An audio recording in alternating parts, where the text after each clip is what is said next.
सामने दो किरदार हैं। एक पकड़ लेते हैं 12th पास, जीडी की तैयारी कर रहा है, 2-3 साल से तैयारी कर चुका है। समझ में नहीं आ रहा है कि करे तो क्या करें। एग्ज़ाम निकलती हुई नहीं दिख रही है।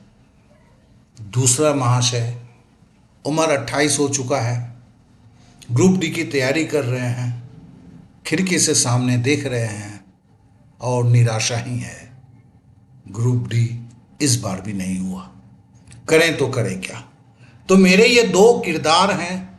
इन दो किरदारों को लेके एक शिक्षक के नाते केवल मैं यही कहना चाहता हूँ कि अगर सरकारी नौकरी नहीं लगती है, पहले के दो वीडियो में बोल भी चुका हूँ, ये स्वाभाविक प्रक्रिया है। आप खुद में कमी ना देखिए, क्योंकि 3.5 करोड़ से 4 करोड़ बेकार लोगों के बीच में, मतलब अनएम्प्लॉयड के बीच में, गवर्नमेंट जॉब जो है केवल 37 लाख का है। तो दूसरों को तो इस लड़ाई के बाहर रहना ही पड़ेगा। तो ऐसे में क्या रास्ता है। तो चलिए, हम आपको चीज़ों को समझाने के लिए पहले बोला था कि विदेश यात्रा किसी एजेंट को छोड़कर बहुत ही छोटे पैसे में अपने बलबूते पर, पिछले वीडियो का लिंक मैं दे रहा हूं और इन सब का भी लिंक दे रहा हूं। किसका? जैसे कनाडा में, अब कनाडा में एक टेम्पोररी फॉरेन वर्कर का जो है, फार्म वर्कर है। फार्म वर्कर मतलब खेती का मजदूर। अब इसकी जरा देखते हैं वेजिटेबल का। आप जो है, मैं किसके बारे में बात कर रहा हूं? वो गांव का लड़का जो जीडी की तैयारी कर रहा था, वो गांव से परिचित है और उसे एक जॉब मिल सकता है। जॉब की जरूरत भी वही है, खेत में काम करना। अब इसको एडवर्टीजमेंट को देखता हूं, ये इसी साल का है। इसका लिंक जो है देखो, 10 जून 2026 है। इसका लिंक जो है मैं डिस्क्रिप्शन पे दिया हूं कि आप खुद देख लो। ऐसे मैं कोई एजेंट तो नहीं, आपको मैं नौकरी दिलाने वाला नहीं। मैं वस्तु स्थितियों से आपको परिचित करा रहा हूं कि आप निराश नहीं होइए, रास्ते हैं। तो देखिए, यहां पर 1 घंटा का $17.6 मिलता है। प्रति सप्ताह को 40 से 60 घंटे की काम करना पड़ता है। उस हिसाब से कमाई कितनी होती है? अगर पूरे महीने में 160 घंटा, 25 दिन का हम सप्ताह ये महीना पकड़ लेते हैं, 25 दिन का महीना अगर है और 160 घंटा आप काम करते हैं, तो मतलब 6 घंटे से थोड़ा सा ऊपर, हमारे यहाँ तो 10 घंटे काम होता है, तो आपकी कमाई महीने में 2,68,058 होता है। ठीक है ना। दूसरा है, अगर 200 घंटा है तो 3,35,000। 240 घंटा मतलब अगर 10-10 घंटा करके खट रहे हैं तो 4,02,000 रुपया। जी हाँ, रहना फ्री है, 12 वैकेंसीज। अब चीज़ों को समझना होगा। इसका लिंक मैंने दिया हुआ है। और यहाँ पे देखिए, LMIA मतलब होता है labour market impact assessment requested. जब ये क्या होता है कि जब कनाडा में खेत में काम करने वाले कैनेडियन वर्कर नहीं मिलते हैं, तब ये LMIA रिक्वेस्टेड पैदा किया जाता है कि बाहर से हम ले सकें। उनकी कुछ ज़रूरत होती है जिसमें हम बाद में चर्चा करेंगे। अब यहाँ पर इस लड़की की सोचिए, ये सब कुछ जानता है। केवल कनाडा एक दूसरा देश है, वहाँ की एनवायरनमेंट अलग है, टेम्परेचर अलग है, लेकिन इस सैलरी तो ये सोच भी नहीं सकता है। अब इसे उठ के खड़ा होना है, इसे पहुंचने के लिए दिमाग में रखना है कि मुझे पहुंचना है। रील देख के तो नहीं होगा, ये तो गारंटी है। अब आते हैं दूसरे पे। ये यूरेस है, मतलब ये भी सरकार, इसका भी मैंने लिंक दिया है। ये जो ऑफिशियल वेबसाइट है यूरोपियन यूनियन का, यहाँ का भी एक देख लेते हैं। यहाँ पर भी देखिए एग्रीकल्चर लेबर है, फुल टाइम है, 29 सितंबर 2026 से, जॉब कब तक रहेगा, 8 सितंबर 2070 तक, मतलब 50 से 44 साल का कॉन्ट्रैक्ट है, एक दो दिन का नहीं है भैया, फुल टाइम है। और क्या है, फ्रूट एंड वेजिटेबल पिकर का है, ठीक है ना। इसका भी बड़ा करीब करीब 1,10,000 की 20,000 के करीब इसका सैलरी है। और ये कहाँ का है, ये साइप्रस का है। क्या करना है, ग्रेप वाइन और एप्पल, इसमें जाके आपको फलों को चुनना है। और आप में क्या क्या नहीं होना चाहिए, आपका गुड फिजिकल होना चाहिए, हट्ठे कस्ते मजबूत होना चाहिए, मेंटल कंडीशन सही होना चाहिए, दारूबाज नहीं होना चाहिए, इंग्लिश फ्लुएंट बोल सकते हैं, ठीक है ना। ये भी सरकारी, साइप्रस के सरकारी इसका एडवर्टिजमेंट है, कोई लोकल का एडवर्टिजमेंट नहीं है। लिंक मैंने डिस्क्रिप्शन पे दिया हुआ है। क्यों, क्योंकि इन चीजों को सही रूप से समझकर, कई वेल्डर इलेक्ट्रिशियंस की जरूरत नहीं होती है, सारे चीज की जरूरत है। क्योंकि जानकारी ही आपको अपने लक्ष्य तक पहुंचा सकता है।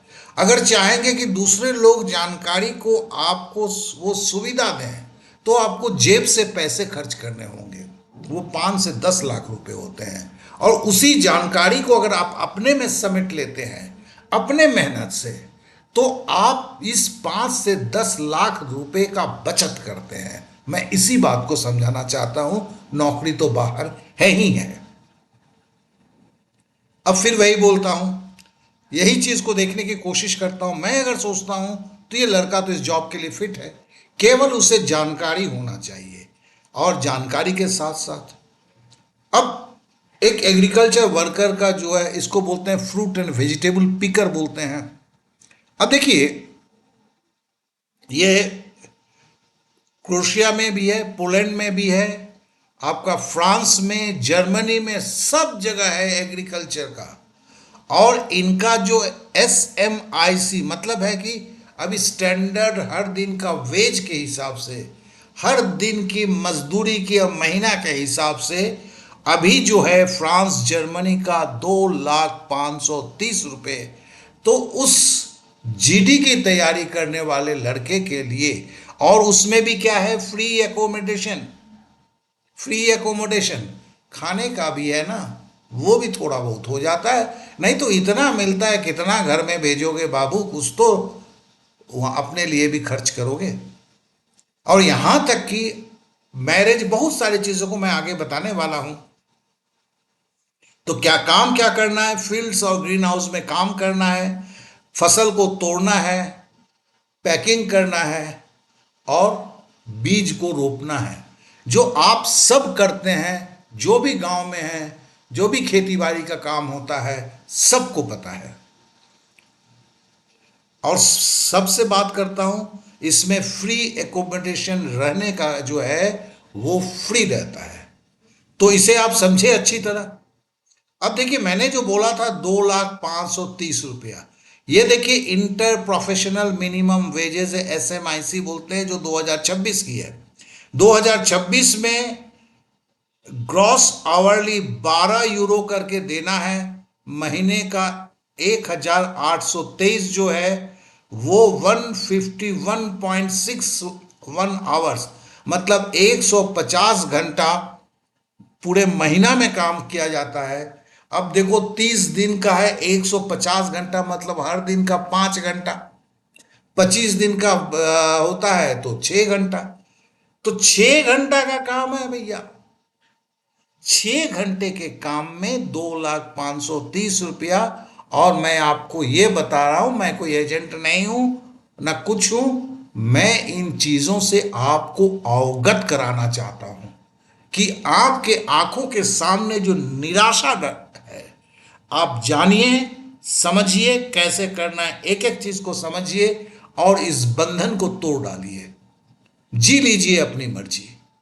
लेकिन इसके लिए 2 कदम आपको बढ़ाना होगा, आपको जानना होगा। आप समझ रहे हैं? मैं तो चीजों को रख रहा हूं। अब देखो ये होता क्या है, ये वेजिटेबल पिकर्स बोलते हैं क्या है? यही तो है, यही तो काम चल रहा है। ये रोमानिया का वर्कर है, ब्रिटेन में काम हो रहा है, ये शायद टमाटर है, ये कर रहा है। अब देखो इसका, ये क्या ये काम नहीं कर सकता है? कर सकता है भैया, इनसे बेहतर कर सकता है। मेरी जानो मानो, आप भी बोलोगे हाँ सर। अब देखो ये क्या है? सेव है, सेव को तोड़ना है, यही काम है। ये इटली का है, सैलरी देखो $1200, ठीक है ना? तो काम तो यही है। अब मैं एक जन का तो बता दिया, अब दूसरे जन का आता हूं। इसे भाई फिजिकल लेबर नहीं करना है, चेयर पे बैठना है। साहब ग्रेजुएट हो चुके हैं, 12 पास किए हैं, तो डेस्क वर्क और हेल्थ वर्क है। मैं आज एक दो के बारे में बताऊंगा, ऐसे बताता रहूंगा तो बताता ही रहूंगा, तो आगे की बातें कब करूंगा?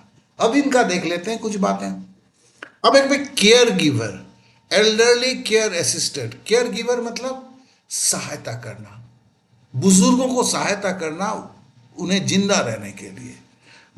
इसकी जो फिजिकल वर्क थोड़ा सा है, इस बूढ़े को ले जाके नहाने में हेल्प करना, एक बूढ़े को व्हील चेयर से थोड़ा घुमा देना, ये सारे काम होते हैं।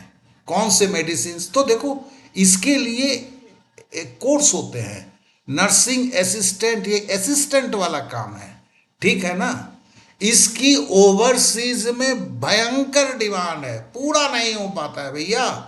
और सरकार के तरफ से PM special training of geriatric care givers, वृद्ध लोगों का हेल्प के लिए बना हुआ है कोर्स, इग्नू देता है बहुत ही कम में। जब आप संपूर्ण दिमाग बना लेते हो तो 6 महीने में यहां से निकल भी पड़ते हो, पासपोर्ट बना लेते हो, तब तक आप ये ट्रेनिंग भी कंप्लीट कर लेते हो। बहुत ही कम पैसे की है यार, और सरकारी सारे हैं। मैं क्यों आपको क्या कहते हैं ये नहीं होऊंगा, फिर क्या कहते हैं कोई आप प्राइवेट का नहीं बोलूंगा आपको। साथ ही साथ आप आराम से, मैं आपको ट्रिक्स बताऊंगा जिसमें आपको प्रैक्टिकल ट्रेनिंग भी मिलेगा, प्रैक्टिकल ट्रेनिंग, और आप उड़ जाओगे यहां से। तो बस इसे समझते रहो, यही तो काम है। ये जापान का सीन है, ये भी जापान का सीन है। ये वो सिंबल है जहां पर केयर गिवर की बात होती है, ठीक है ना? ये एक और सिंबल है, ये भी जापान का है। तो मैं एक आपके दिमाग में डालना चाहता हूं, एक केयर गिवर करता क्या है, ठीक है ना? बहुत कुछ नहीं है, और साथ ही आप खेत में नहीं है, लेकिन सेवा में तो जरूर है, और सेवा एक है। और साथ में इनकम की बात करें तो अगर जर्मनी में है तो शुरुआत समझ लीजिए 2 लाख 2.5 लाख से, कहीं हो के 3 लाख तक जाता है। अगर डेनमार्क पहुंच गए हैं तो 2.5 लाख से 4.5 लाख। अगर आप इंग्लैंड गए हैं तो 2 लाख से 3.5 लाख। तो भैया जापान गए हैं तो 1.5 लाख से 2.5 लाख 3 लाख। तो पकड़ लीजिए 1.5 लाख के ऊपर है, सब में फ्री एकोमोडेशन। तो खर्चा क्या होगा? मैंने देखा है ग्रेजुएट करके लोग लेबर की तरह दिल्ली में काम करते हैं, उससे तो बेहतर है। हाँ, 6 महीने की तैयारी और दिमाग में फोकस होना चाहिए, तैयारी सही दिशा में होना चाहिए, बस इतनी ही तो जरूरत है। अब आते हैं दूसरी बातें। चाहिए क्या? पासपोर्ट, पुलिस क्लियरेंस, ठीक है ना, वो तो जरूरी है। Medical fitness, basic spoken English, लेकिन ये दूसरी इंग्लिश है मेरे भाई, मैं ही क्लास कराऊंगा, ठीक है ना? दूसरी इंग्लिश है, समझना होगा। अब जो है फ्रूट पिकर का इंग्लिश का, उसकी रिक्वायरमेंट अलग है, एक केयर गिवर की इंग्लिश अलग है, दोनों की जरूरत अलग है। दोनों के प्रोफेशनल जो चीजें हैं उसके लिए उसे इंग्लिश की जरूरत है। अगर आप इटाली जा रहे हो तो वहां के इटालियन लैंग्वेज को भी बेसिक को जानना है कि आप कम्युनिकेट कर सको। और सबसे बड़ी बात है willingness to work with elderly person, वृद्ध लोगों के साथ उनको हेल्प करने की आपके दिल में तमन्ना होना चाहिए। तो देखो, 3 से 6 महीने के सर्टिफिकेट कोर्स आपको एलिजिबल बनाएगा, लेकिन एम्प्लॉयबल बनाने के लिए आपको चाहिए प्रैक्टिकल ट्रेनिंग। मैंने बताया ना, मैं ही बता दूंगा, आज नहीं तब, कि कैसे आप प्रैक्टिकल ट्रेनिंग आपको मिल जाएगा। बेसिक इंग्लिश, ये बेसिक इंग्लिश दूसरी चीज है। पेशेंट हैंडलिंग स्किल्स, ठीक है ना। सबसे बड़ी बात है तो इंटरव्यू स्किल्स। इस क्षेत्र में सबसे बड़ी मांग जो है ना, वृद्ध जन, एल्डरली देखभाल की है, क्योंकि अनेक विकसित देश में बुजुर्ग की आबादी जो है तेजी से बढ़ रही है। एक अत्यंत साफ सुथरा काम, कभी ना खत्म होने वाला काम। अब इन चीजों से यही तो होता है ना, लेकिन कैसे होगा? सब कुछ आप करेंगे, कोई एजेंट नहीं करेगा। तभी आप 30,000 40,000 में चले जाएंगे। कोई एजेंट नहीं करेगा, आपको करना है। आप सीखेंगे, आप करेंगे, क्योंकि अगर आप करेंगे तो आपके साथ कभी धोखा नहीं होगा, कभी धोखा नहीं हो सकता है। दूसरों के ऊपर रहेंगे तो आपके साथ धोखा हो भी सकता है, होता ही है। तो दोनों में अंतर में क्या है? ठान लेना, अगले से 4 महीने मेहनत करना। लेकिन ये वो पढ़ाई नहीं है, वो पढ़ाई नहीं है कि जिसमें गणित करना होगा, वो पढ़ाई नहीं है जिसमें जीके सीखना होगा, वो पढ़ाई नहीं है जिसमें रीजनिंग करना होगा, वो पढ़ाई नहीं है कि 3 जन को मिलेगा, 300 जन कोशिश कर रहे हैं। यहां तो लोगों को मिलता नहीं है। जिस एम्प्लॉयर को लगता है कि मैं जो चाह रहा हूं वो कैंडिडेट है, तो भैया आपका प्लेन का टिकट भी वो बना के दे देगा। आप आइएगा तो सैलरी से वो धीरे धीरे एडजस्ट कर लेगा, मान लेगा। आप खुद उसके जगह पे रख के सोचो ना, उन्हें लोग नहीं मिलते हैं, यह सच्चाई है। क्योंकि उनके वहां की देश की जो सरकार है, वहां के नियम इतने टाइट हैं, उसमें उस खांचे में आपको परफेक्ट बैठना है। वर्क वीजा का मतलब यही होता है। तो इसे हम दूसरे तरीके से समझते हैं। हम सरकार की जरूरतों के बारे में समझते हैं, हम पढ़ते हैं। हम अनपढ़ की तरह किसी के हाथ पकड़ के उसे पैसा दे के हम अंधकार की तरफ नहीं चल देते हैं। हम पनामा के जंगल से नहीं गुजरते हैं। जो डंकी मारते थे वो तो सही में ही गधे हैं, क्योंकि वो नहीं करके अभी भी जो करते हैं, वो अगर जानकारी हासिल कर लेते, उनके पास बहुत सारे डेस्टिनेशन तक जाने का डंकी मारने की जरूरत नहीं थी। जीवन को क्या कहते हैं ना, एक डेंजर में डालने की जरूरत नहीं है। तो फिर क्या कमी है यार? जानकारी की कमी है। एक शिक्षक के रूप में बोलता हूं, जानकारी की कमी है, कम ज्ञान है आप लोगों को, नहीं जानते हो, इसीलिए फंसते हो। तो जानने की जगह ना थोड़ा रील कम कर देना यार, दूसरे चीजों से थोड़ा सा हाथ खींच लेना, 3 घंटा का समय देना, 6 महीने 4 महीने में भी तो सब खत्म हो जाएगा। तुम अपनी नौकरी खुद ढूंढोगे। अब तुम्हें सोचना है करना क्या है।